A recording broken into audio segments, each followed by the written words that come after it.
Magandang hapon sa lahat. Share na naman natin itong vlog ni Banat Bay about sa nasabat na droga dyan sa Pampanga. Dito kayo. Magtataka bakit sunod-sunod na ang mga pumapasok na mga kontrabando. Iyan, 3.8 billion nasabat sa Pampanga. Siguradong mayroong sindikato yan. May sindikatong politiko or sana mahuli kayo, mga hinayupak kayong mga lutang sa droga. Pakinggan nyo to. Nababahalang ilang mambabatas sa sunod-sunod na pagkakabisto ng toneladang droga. Baka raw may kakuntsaba ang mga sindikato sa gobyerno. Nakatutok si Sandra Ginal. Malamang. Kakutsaba yan. 3.8 billion pesos ng hinihinalang shabu na nasabat sa Mexico, Pampanga noong Grabe yan, 3.8 billion. Ang laki po niyan. Kung Correct. napunta yan sa karsada, oh. Setyembre. At mahigit 2 billion pesos na halaga ng shabu na nasabat sa Manila International Container Port nitong nakaraang linggo. 3.8 billion plus 2 billion. Grabe ah. Wow! Ilan lang yan sa mahigit 1 tonelada ng pinaghihinalaang droga na nasabat sa loob lang ng 5 linggo ayon sa chairman ng House Committee on Dangerous Drugs.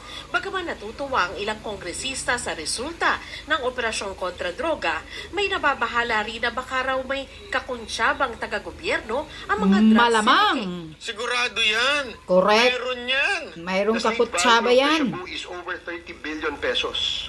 This amount can most definitely finance the elections and victory of drug lords in our political arena. Yan ang Kahit po ginagagawin kampanya nila. pang Pangulo, kayang pondohan ng war chest po na yan.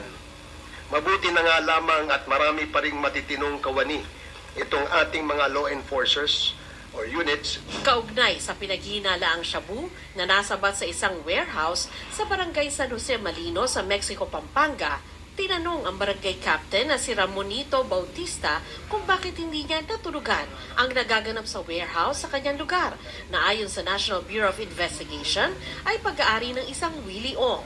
Sabi ni Bautista, nagtayo ng warehouse si Ong para parentahan ito.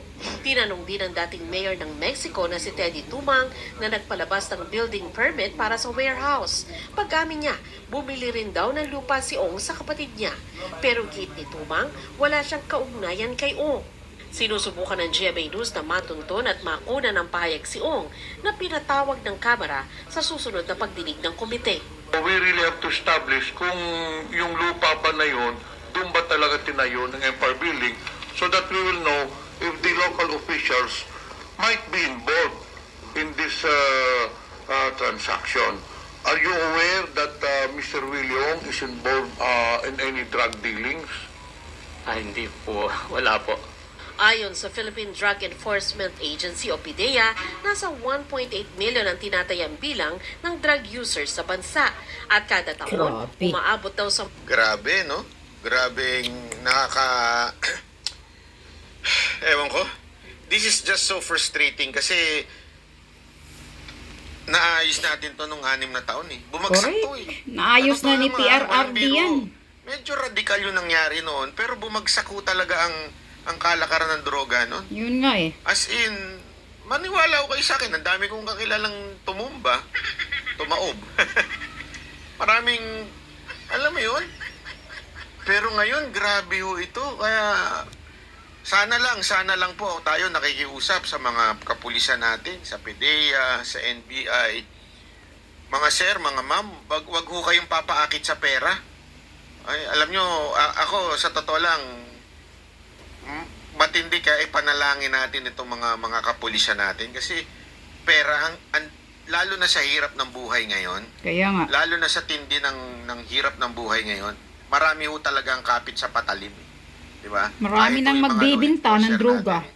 Pero naniniwala pa rin ako. Sabi nga nung kongresista, naniniwala siya na meron pa rin mga mabubuting mga kawani ng ating gobyerno, yung lalong-lalo na nasa PDEA, police, NBI. Hindi mo masasabing lahat ng NBI matino. Hindi mo masasabing lahat ng PDEA matino. Tapos sa lahat ng PNP, matino. Hindi, meron at meron yan. Kahit papaano, meron at meron niyang mga tarantado. May Yes. mga pumapatol talaga sa pera. Kasi nga, laki ho niyan eh. Gutom sa Pero pera. at the same time, naniniwala naman ako, meron pa rin naman po dyan na ang nakikita nila na sisirain nito ang future ng Pilipinas. Kaya tayo nakikiusap sa mga kapulisan, sa mga NBI, sa PDEA, huwag niyong ibenta ang inyong dangal at huwag niyong ibenta ang ating mga anak Sana at nga. ang ating mga susunod na henerasyon Sana nga. dahil lang ho dito sa droga. Dahil wala ho mangyayari sa bayan natin kung hindi nyo gagawa ng paraan at hindi nyo talaga isusuplong at uhulihin. Alam ko, minsan frustrating. Alam mo, kwento yan ng mga kapulisan eh. Sometimes it's really frustrating na huhuli sila tapos mapapalaya din naman. Eh, kung alam nyo mapapalaya, alam nyo na. Do the morally right. But, hindi kaya nga, alam mo, naalala niyo yun yung sinasabi ni Pangulong Duterte noon, di ba? Na Pangulong Duterte na basta, alam niyo na yun.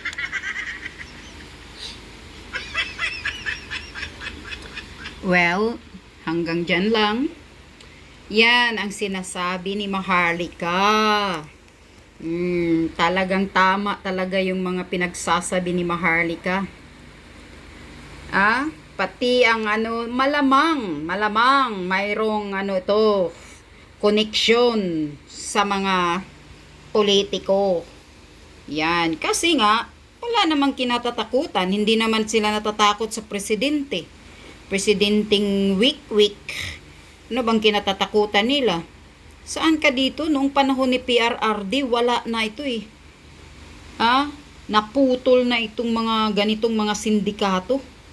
Ngayon, wala na. Sabi pa nga ng taxi driver na lantaran na daw ngayon ang droga.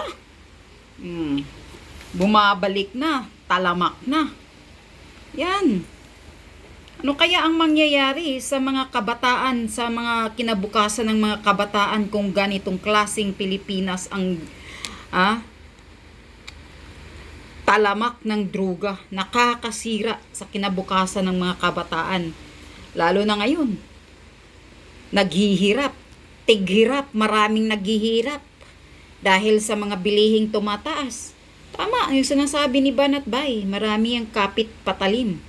Sigurado, maraming magbibinta na naman nitong droga or baka i-recycle na naman, di ba? Natandaan nyo? Yung mga inimbestigahan sa Senado ng mga kapulisan na nagre-recycle, yung nahuli pala nila nire-recycle, tapos yung iba ginagamit sa tanim droga. Kaya medyo nakakatakot. Mahirap na talaga. Walang ayaw ang Pilipinas. Yun lang yun.